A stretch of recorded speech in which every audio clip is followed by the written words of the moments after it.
Já parou para pensar em quem é que desenha o mapa da educação aqui no Brasil? Pois é, existe uma lei que é como se fosse a planta baixa, sabe? O projeto fundamental que define como todo o nosso sistema de ensino deve ser construído e como ele tem que funcionar. A gente está falando da LDB, a Lei de Diretrizes e Bases da Educação Nacional. Por exemplo, quem define com que idade uma criança tem que começar na escola? Ou o que exatamente tem que ser ensinado na sala de aula? E, mais importante, de quem é a responsabilidade de garantir que todo mundo tenha uma vaga? Todas essas respostas elas estão lá na LDB. Vamos aos detalhes. LDB, então, significa Lei de Diretrizes e Bases da Educação Nacional. O melhor jeito de pensar nela é como um grande manual de instruções que organiza tudo, desde a creche lá do bairro até um curso numa universidade federal. E vale para todo mundo, viu? Escolas públicas e também as particulares. Para a gente conseguir entender bem essa lei, vamos passar pelos seus pontos principais.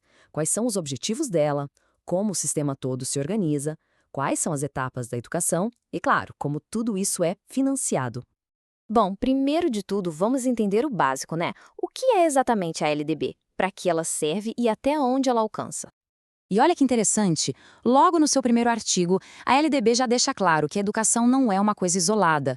Ela tem que funcionar como uma engrenagem, sabe? Conectando o que se aprende na escola com o mundo do trabalho e com a vida em sociedade. Não é só teoria. A ideia é preparar para a vida real. Ok, se a LDB é a nossa planta baixa, então quais são os pilares que sustentam essa estrutura toda? Vamos dar uma olhada nos princípios e nos objetivos que são a base da educação no Brasil. E essa citação do artigo 2º, ela resume tudo. O objetivo não é um só, são três. Desenvolver a pessoa por completo, preparar para ser um cidadão ou cidadão ativo e também qualificar para o mercado de trabalho. É uma visão bem completa do estudante. Esses princípios aqui, que estão lá no artigo 3º, são as verdadeiras regras do jogo.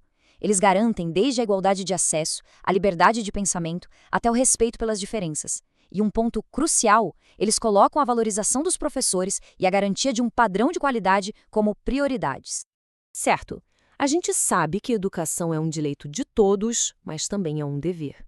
Então, quem é que fica responsável por garantir que isso aconteça na prática? A LDB divide essa tarefa. Esse número aqui é fundamental. De acordo com o artigo 4º da LDB, a educação básica é obrigatória e gratuita para todo mundo nessa faixa etária, dos 4 aos 17 anos. Isso inclui a pré-escola, o ensino fundamental e o ensino médio. A responsabilidade aqui funciona como um quebra-cabeça de duas peças. O Estado tem o dever dele, garantir a vaga, essa é a primeira peça. Já os pais, segundo o artigo 6º, têm a outra peça, matricular a criança e garantir que ela vá para a escola. Uma peça não se encaixa sem a outra, entende? Um projeto desse tamanho precisa de uma organização muito clara, senão vira bagunça. A LDB define direitinho como o sistema de educação se estrutura, distribuindo as tarefas entre os diferentes níveis de governo. E essa tabela mostra muito bem como as responsabilidades são divididas. A União, lá em cima, define as regras gerais do país. Os estados focam principalmente no ensino médio. E os municípios têm a prioridade de cuidar da educação infantil e do ensino fundamental. É um verdadeiro trabalho em equipe. Continuando com a nossa analogia do prédio, vamos agora subir os andares. A LDB organiza a jornada do estudante como se fosse uma escada, com degraus bem definidos. A estrutura no nível mais alto é simples. O artigo 21 estabelece dois grandes blocos: a educação básica, que é essa jornada obrigatória, e a educação superior, para quem decide continuar os estudos. Dentro da educação básica, a jornada tem três grandes etapas. Começa na educação infantil, que foca no desenvolvimento completo da criança. Depois, vem o ensino fundamental, que dura 9 anos e constrói a base do conhecimento. E, por fim, o ensino médio, que prepara os jovens para os desafios da faculdade e do mercado de trabalho. Mas o que realmente dá energia para todo esse sistema funcionar? Pessoas e recursos. Nesta última parte, a gente vai ver como a LDB trata da valorização dos profissionais e também do financiamento da educação. O artigo 67 é muito importante. Ele cria regras claras para valorizar os educadores. Entrar na carreira só por concurso, ter formação contínua, um piso salarial e até tempo para estudar e planejar as aulas. São garantias para fortalecer a carreira de professor.